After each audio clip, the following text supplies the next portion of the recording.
He's 83 years old, widowed for 25 years, keeps to himself, lives simply, worked his whole life for what he has. This year alone, 2 marriage proposals.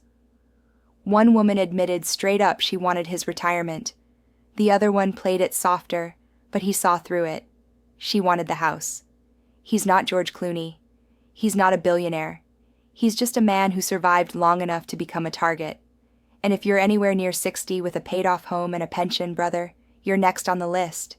Here's what nobody tells you about getting older with your finances intact. You become visible again. Not in the way you were at 25. Not that kind of attention. This is different. This is strategic. Women who wouldn't have looked twice at you in your 30s, 40s, even 50s. Suddenly, they see you. Suddenly, you're interesting. Suddenly, you're stable and mature. And all these words that sound like compliments, but really mean one thing. You have what they need. And they didn't build it for themselves. Now, look, I'm not saying every woman approaching you after 60 is running a scheme. That would be, and we both know it. But enough of them are that you need to know what to look for. Because the ones who are running the play, they're good at it. They've done it before, and they're counting on one thing above all else, your loneliness. And let's be real about what that loneliness actually looks like. You spent decades being the provider, the fixer, the guy who showed up, shut up, and handled it.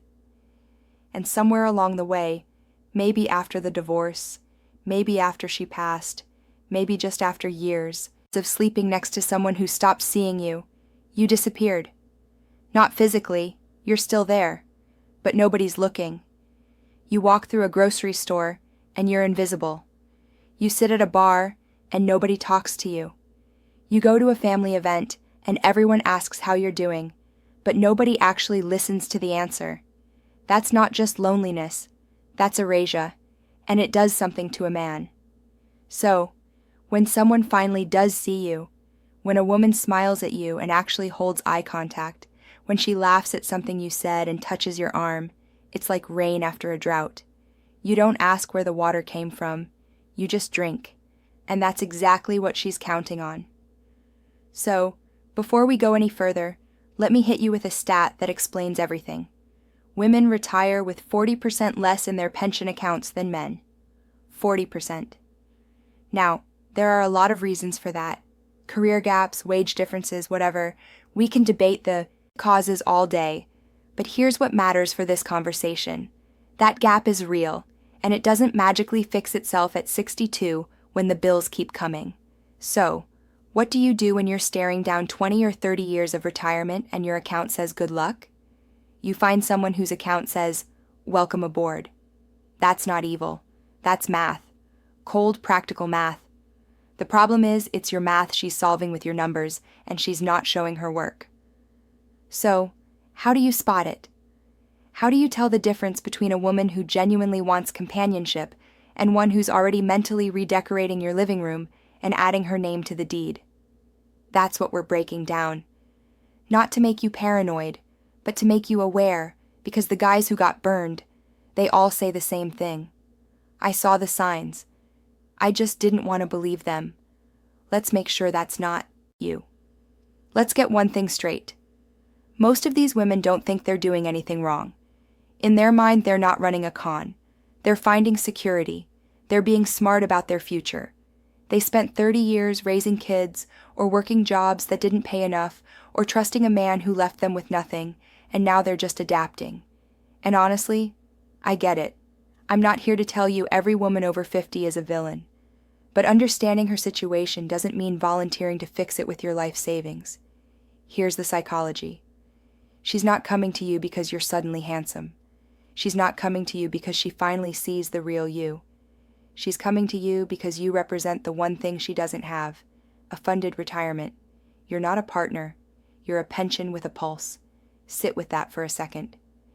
Now, here's why you specifically. Not younger guys, not broke guys. You. First, you're grateful.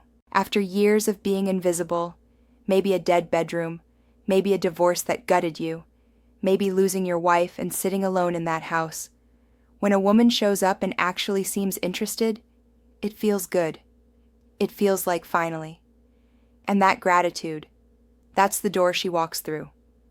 Second, you're less suspicious. A 30-year-old guy with money, he's been warned. He's seen the TikToks, the podcasts, the horror stories. He's guarded. But you came up in a different era. You want to believe people are genuine. You want to believe she likes you, not your portfolio. That's not weakness. That's just being human. But it's also the blind spot she's counting on. Third, and this one's uncomfortable, you're closer to the finish line. I don't say that to be morbid. I say it because it's part of the calculation. She doesn't need 40 years with you. She needs 10, maybe 15, maybe less. She just needs to outlive you. And statistically, she will. One guy in this community shared something that stuck with me. He'd been dating a woman for a few months. Nothing serious yet, or so he thought. Out of nowhere, she asks about his will. Not, do you have one? She wanted to know what was in it, who was getting what. Then she suggested real casual that maybe her and her adult kids should be included. You know, since things are going so well, her adult kids, who he'd met twice, few months of dating, and she's already trying to get her whole family tree into his estate documents. He walked smart, man. But here's the thing. How many guys wouldn't? How many would think, well, she's just being practical, or that means she sees a future with me? That's how the play works. It disguises itself as commitment. Now that's the psychology. That's the why.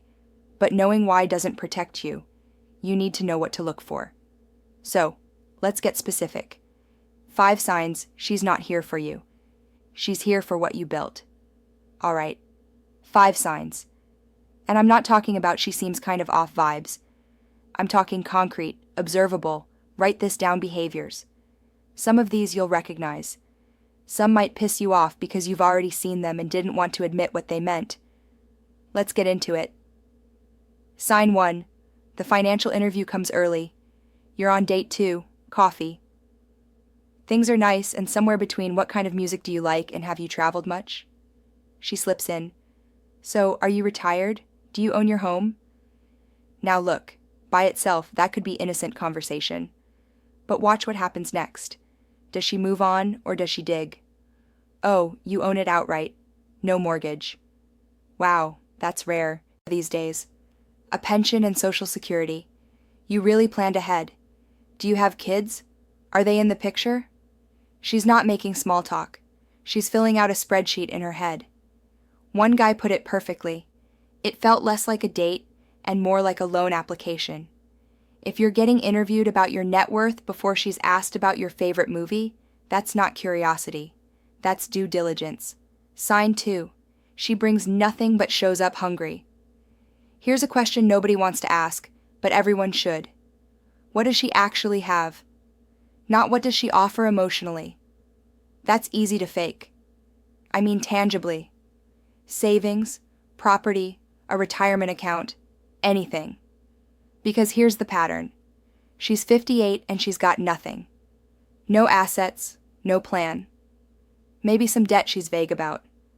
But what she does have is a lot of talk about partnership and building together and taking care of each other. Sounds nice, real nice, except you already built. You spent 40 years building.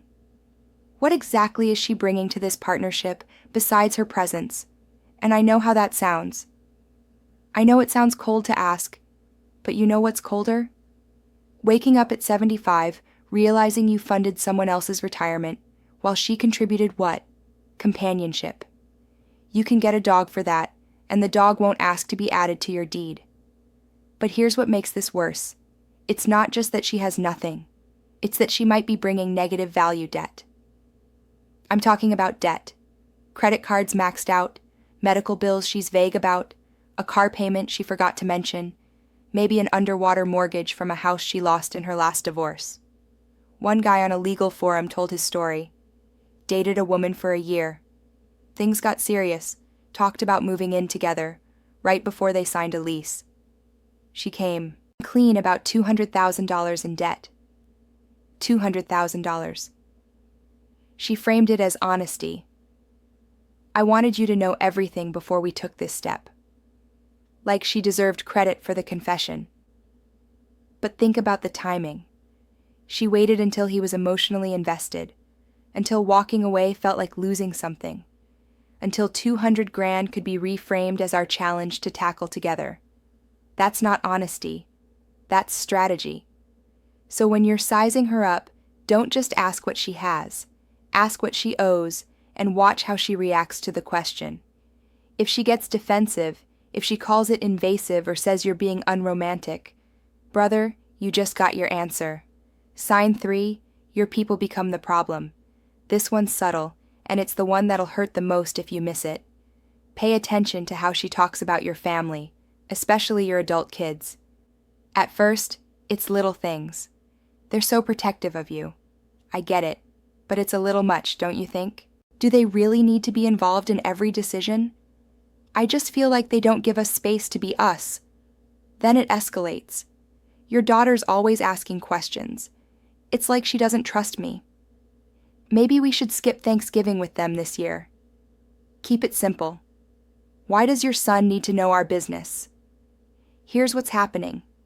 Your kid sees something.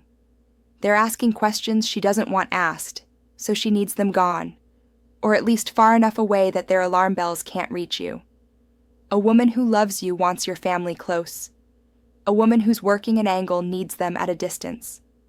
Watch how she handles the people who've known you longest. That tells you everything. Sign 4, she's pushing for paper. Marriage, joint accounts, beneficiary changes, getting her name on the house. Now, in a real relationship that's developed over years, these conversations make sense. That's normal.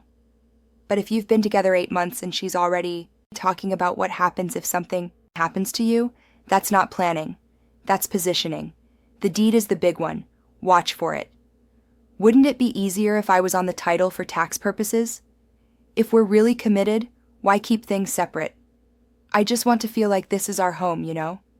One guy from a legal advice thread. He had a prenup. Thought he was covered, but he let her lawyer handle the deed paperwork. Seemed easier. She got the entire house when he died. Kids got nothing. Prenup didn't mean a damn thing because the deed was already in her name. Paper is power. Don't hand it over because it feels romantic in the moment. Sign 5. Her timing is a little too perfect. When did she show up in your life? Right after your wife passed. Right after your divorce finalized. Right after a health scare. There's a reason for that. These are the moments you're most vulnerable, most open, most willing to believe someone gives a damn. And the ones running the play, they know this. Some of them watch for it. That church lady with the casserole 3 days after the funeral. The old friend who suddenly heard what happened and wants to reconnect. The woman from the dating site who seems so understanding about your loss. Maybe it's genuine, maybe. But ask yourself, where was she 6 months ago, a year ago, when you weren't hurting and vulnerable and looking for something soft to land on? If she appeared at your lowest moment with open arms and no history, that's not fate, that's opportunity. Those are the 5 signs. You probably recognized at least one. But here's the thing. Knowing the signs isn't enough if you don't understand where this all leads. What's the actual endgame? What is she building toward? That's where this gets dark, and that's where we're going next. Here's what most men don't understand. She doesn't need to divorce you. Everyone worries about divorce. Prenups, asset protection, keeping things separate. And, yeah, that stuff matters. But the women who are really good at this, they're not thinking about divorce court. They're thinking about outliving you.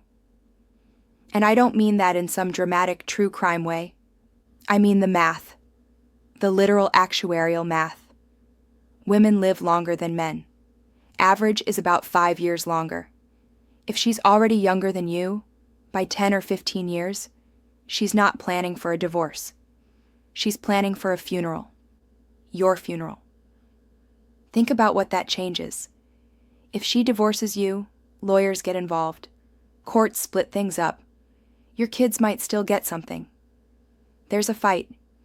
But if she's your wife when you die, or even just your living partner with the right paperwork, there's no fight. There's just transfer. The house you paid off in 1998, the retirement account you fed for 40 years, the life insurance policy with her name now on it. She doesn't need to scheme her way through a courtroom. She just needs to be standing there at the end, holding the right documents. And the crazy part, she can be genuinely nice to you the whole time. She can make you happy. She can be good company for your final years. None of that changes the math she ran before she ever said, "I love you." And that's the part that messes with your head, because it doesn't feel like a scheme. There's no villain monologue, no moment where she slips up and reveals the master plan. She's cooking you dinner. She's asking about your day. She's being warm in bed. She's introducing you to her friends and calling you her blessing. And all of it can be real. She can genuinely enjoy your company and be positioning herself for the payout. Those two things aren't mutually exclusive. That's what makes this so hard to see from the inside. You're looking for a monster, but monsters are easy to spot. What you're dealing with is just math. Her math. Running quietly in the background while she's rubbing your shoulders and asking what you want for dinner. She's not evil. She's practical. And the most dangerous part, she might not even fully admit to herself what she's doing. In her head, she deserves this. She's been through hard times. She's finally found a good one. She's earned the happy ending. The fact that the happy ending is funded by your 40 years of work. That's just details. Let me tell you about a guy who thought he did everything right. He was careful. He'd been burned before. So when he got into a new relationship in his 60s, he insisted on a prenup. Lawyer drafted it. Everything clean and separate. He thought he was protected. But here's what happened. She convinced him it made sense for her to be on the house deed. Just for practical reasons, she said, in case something happens and I need to handle things quickly. He figured, what's the harm? They're together. He trusts her, and the prenup covers everything anyway. Her lawyer drew up the deed paperwork he signed. When he died, his kids got nothing. The prenup protected his other assets from divorce. But she wasn't divorcing him. She was surviving him. And the house, the biggest thing he owned, already had her name on it. One signature, one line, 40 years of work transferred because he confused a prenup with actual protection. And that's the end game. Not drama, not some dramatic confrontation where she reveals her master plan. Just patience, paperwork, and a box of tissues at your funeral while she calls the real estate agent. So, what do you do? How do you protect yourself without becoming some paranoid guy who can't enjoy his own life? That's what we're covering now. Because there is a way to stay open without being stupid. All right, deep breath. I just spent the last few minutes scaring the hell out of you. That was on purpose. You needed to see it clearly. But here's the thing. I'm not trying to turn you into some paranoid hermit who flinches every time a woman smiles at him. That's not protection. That's just a different kind of prison. The goal isn't to avoid connection. The goal is to stop confusing attention with affection. To know the difference between a woman who wants you and a woman who wants access to you. So, let's talk about how to actually protect yourself without becoming a bidder in the process. First, time is your best filter. A woman running a scheme has a timeline. She needs things to move. She needs commitment, cohabitation paperwork, and she needs it before you start asking too many questions. A woman who actually loves you, she's got nowhere to be. So, slow it down way down. No moving in together for at least a year. No financial entanglement for 2. No estate changes until you've seen how she handles a crisis, a disagreement, a moment when she doesn't get what she wants. Time reveals everything. The ones running a play can't afford to wait. The real ones won't mind. Second, keep your family close. Remember sign 3? How she tries to isolate you from the people who know you best. Flip that. Use it as a test. A woman who's legit will want your kids to like her. She'll make the effort. She'll tolerate the questions, the skepticism, the protective energy, because she knows it comes from love. A woman who's scheming, she needs them gone. They're the witnesses. They're the ones who will say, "Dad, something's off." So listen to them. Your adult kids aren't jealous. They're not threatened by your happiness. They're watching a dynamic you can't see because you're inside it. One guy's daughter told him 5 words that saved his entire estate. "Dad," she asks about money. That's it. She just noticed something and said it out loud. And because he listened instead of getting defensive, he started paying attention. Your family's not the enemy. They're the early warning system. Third, understand what you're actually risking. Here's something one of you wrote in the comments that stuck with me. "It's amazing how much less money I need when I don't have a woman in my life." Read that again. This isn't about being cheap. It's about doing the math. Honestly, what does partnership actually cost you? Not just money, time, energy, peace of mind, freedom to make decisions without a negotiation. Now, weigh that against what you get. If the trade is fair, genuine companionship, mutual respect, a real teammate, then it's worth it. But if you're being honest with yourself and the math doesn't add up, then you're not finding love. You're, fourth, vet her the way she's vetting you. Yeah, I said it. If she can ask about your house, your pension, your retirement accounts, you can ask about hers. What does her financial picture look like? Does she have savings, retirement? Is she carrying debt she hasn't mentioned? And before you say that's not romantic, neither is being blindsided by a bankruptcy filing 6 months into a relationship.